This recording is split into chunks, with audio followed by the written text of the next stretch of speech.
मुख्यमंत्र्यांसोबतच्या चर्चेनंतर बच्चू कडूंचा कार्यकर्त्यांसोबत संवाद, सरकारकडून किमान तारीख घेऊन आलो, बच्चू कडू यांचं विधान.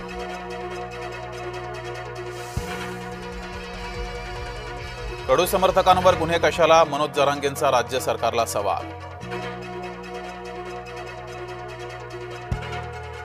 बच्चू कडूंचं आंदोलन आटोपलं, नागपुरातील परिस्थिती पूर्वपदावर.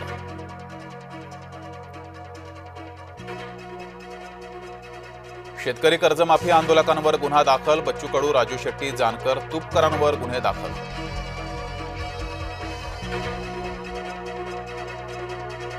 संजय राऊतांची 2 महिने वैद्यकीय रजा, संजय राऊत यांची प्रकृती गंभीर, राऊत 2 महिने सार्वजनिक आयुष्यापासून दूर.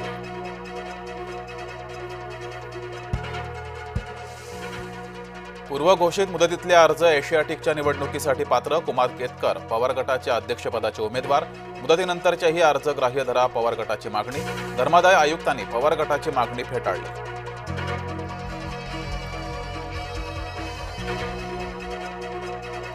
रोहित आर्यावर झालेल्या गोळीबाराबद्दल मतमतांतरे, पोलीस चकमकीविरोधात वकील सातपुते न्यायालयात दाद मागणार. पडद्यावरील साईबाबांच्या मदतीसाठी सरसावले शिर्डीकर, साईबाबा फेम अभिनेते सुधीर दळवींची प्रकृती गंभीर, मुंबईतल्या लीलावती रुग्णालयात उपचार सुरू. कोरेगाव भीमा आयोगाकडून ठाकरेंना कारणे दाखवा नोटीस, दाखल केलेल्या अर्जावर प्रतिसाद न दिल्यानं नोटीस.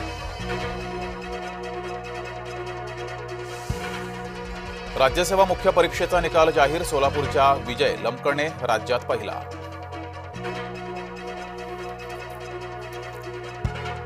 उद्धव ठाकरेंच्या 3 गाड्यांवर सायरन, वरिष्ठ पोलीस अधिकाऱ्यांना लक्षात आणून दिली बाब, वाहतूक पोलिसांनी मात्र कारवाई करणं टाळलं. मनासारखं झाल्यानं कडू समर्थक आनंदले, कडू समर्थकांनी व्यक्त केला जल्लोष.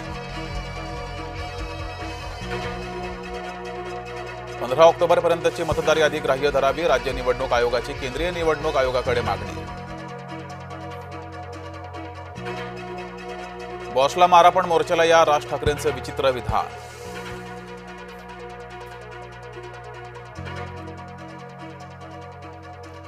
एकता स्मारकावर सरदार पटेल यांना अभिवादन, पंतप्रधान मोदी यांनी लोह पुरुषांना वाहिली श्रद्धांजली.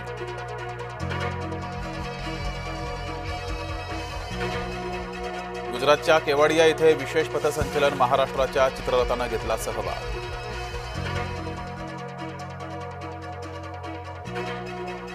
सरदार वल्लभभाई पटेल यांची जयंती, नाशिक आणि मुंबईत एकता दौडचं आयोजन.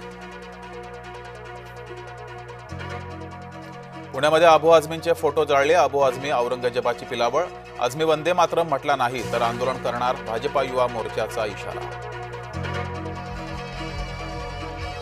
चला पोलीस भरतीच्या तयारीसाठी लागा, राज्यभरात भरणार 15,300 पदं, अर्ज भरण्यासाठी 30 नोव्हेंबरपर्यंत मुदत. गाड्या फोडायच्या असेल तर सत्ताधारी लोकांच्या फोडा, अकोल्यात प्रकाश आंबेडकरांचा हल्लाबोल. नाशिकमधल्या धोकादायक ठिकाणांचं होणार ऑडिट, रामकुंड, गोदा घाट, त्र्यंबकेश्वर मधील ठिकाणांचा समावेश. रोहित आर्यानं अभिनेत्री रुचिता जाधव सोबत साधला होता संवाद, चित्रपट निर्माता असल्याचं सांगत केला संपर्क.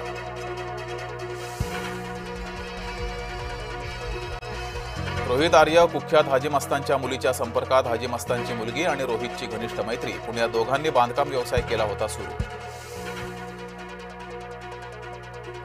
आधी आरोप नंतर पलटी, माधवी खंडाळकर यांचा रुपाली पाटील यांच्यावर मारहाणीचा आरोप, बातमी चर्चेमध्ये येताच खंडाळकर यांनी भूमिका बदलली.